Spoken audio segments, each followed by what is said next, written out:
সালাম আলাইকুম। যারা হিন্দি বোঝেন এরা তো এর কথা টুকটাক বুঝতেই পারছেন। কইছে আমরা যে যেইখানে যেই কাজই করি আল্লাহর মানে রাজি খুশি রাখা যেন ওই রকমের কাজ করি যাতে আল্লাহও রাজি থাকে, নিজেরও দিল পরিষ্কার থাকে। আমি দেখা যায় আজকে ইলিশ মাছ দিয়ে চিংড়ি মাছ দিয়ে অনেক খানা খাইছি, কিন্তু আমার মাথার ভিতরে করতে আছে টেনশন।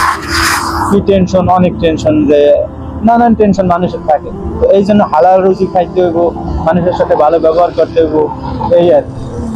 বা আরেকটা জিনিস বড় কথা বেশি, যার ভিতরে আল্লাহর ভয় আছে, যদি কোরআন শরীফের আয়াত করে তার শরীরের পশমগুলো দাঁড়াই যায়। সুবহানাল্লাহ। তো ট্রাই করবেন এই আর কি।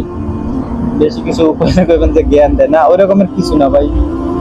এর কাছ দিয়ে একটা শিক্ষা পাওয়া, বা আমি আরেকজনের দিয়ে চাই যে আমি একটা জিনিস শিখতে পারি বেশি কিছু।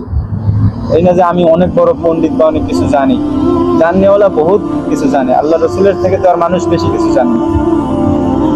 যাই হোক, সবাই ভালো থাকবেন। আসসালামু আলাইকুম।